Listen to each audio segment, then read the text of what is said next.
someone has asked that I kind of expand on some of the stuff that I was saying about crisis and about the staging crisis that we're at.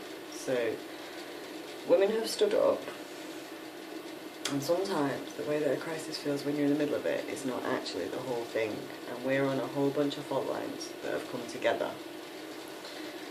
But we don't have to worry about those fault lines, but we are in the middle of a whole bunch of fault lines that are going to be exposed by crisis. Now, trans rights activism and the left-wing identity have almost identical roots. They have roots in the same academic institutions, the same political institutions, the same media institutions, and the same fractured network of third-party institutions, you know, campaigning organisations, and that stuff's all closed up by most people, really. Now, the process that we're going through is going to illustrate how all those things fit together, and it's going to illustrate how they are related to safeguarding, and trans rights appears to be the means by which that's going to occur. So all women have really done is withheld validation and said, actually, I'm not responsible for managing your identity. And all of a sudden it's going to feel like we've slotted into like this big major crisis with spidery bits going off everywhere. And it is quite big, We're going to have to be quite brave in the next year or so.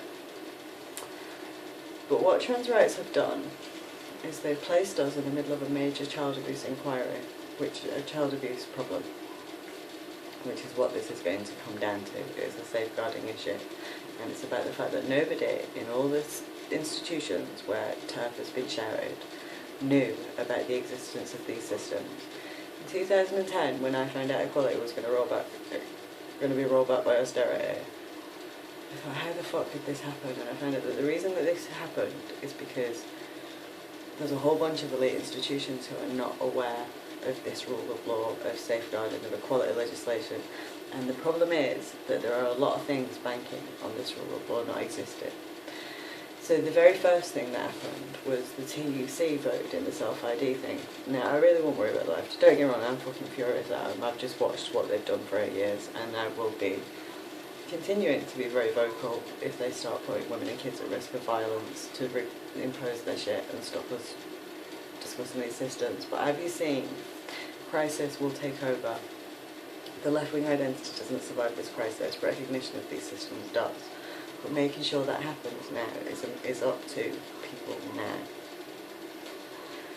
So, much like the TUC motion, that big self-ID is going to be fucking whatever, all that has done is generate a crisis, and everybody's gone, what the fuck?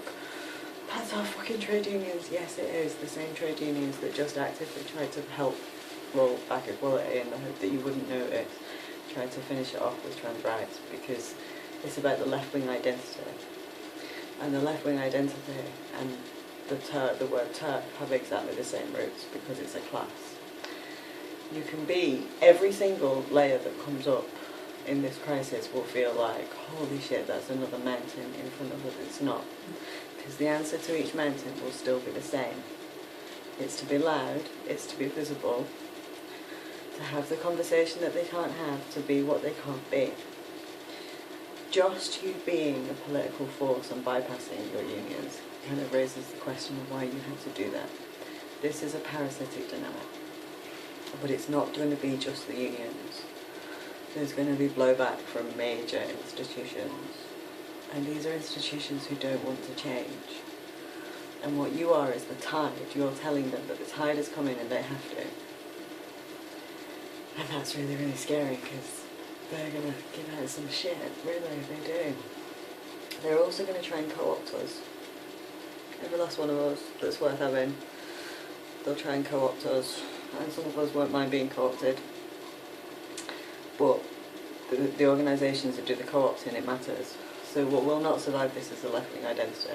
So Ruth already thought that this was going to be another way to do left-wing politics. It's not.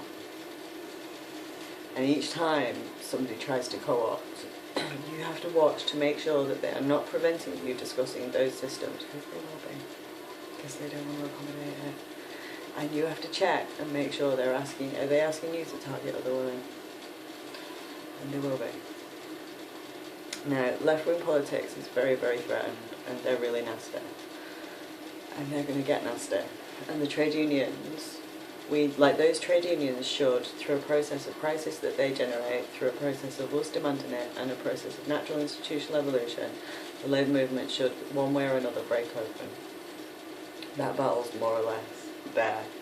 The labour movement, the labour left, they are a very distinctive culture who have been occupying stolen political power for a long time, and they've managed to do this because they were hidden, and then all of a sudden the internet happened and they came out and they had to mix with us, and that's why they've had to abuse people. You're going to see people from those institutions try to co-opt this to try and stop you talking. It's worth treating them like TRAs. Just get them to the point where we've got with the trans rights activists, where they're demonstrating for you. Know that they did the same thing. It's a falsely constructed identity. So they accuse other people of their own behaviour. So in the left, they accuse everybody of being a murderer and of being a terrible media class. And what they mean is we're the first media class where we've sought people out and abused them. That mirror, they hate it.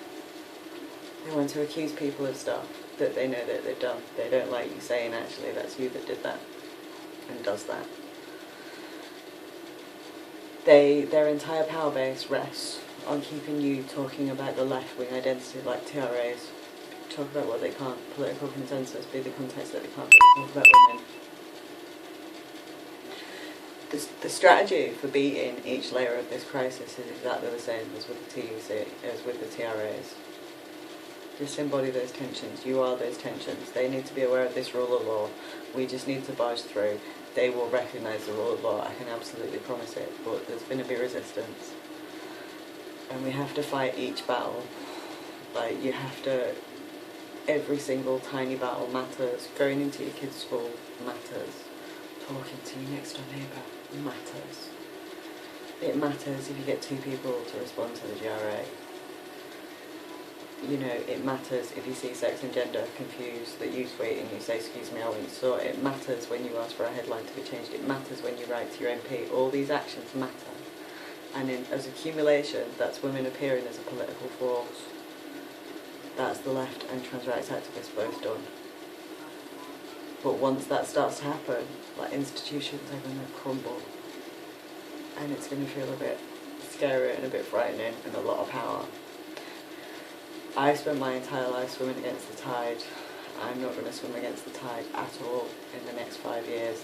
The swell's behind us. This is very unusual for activism.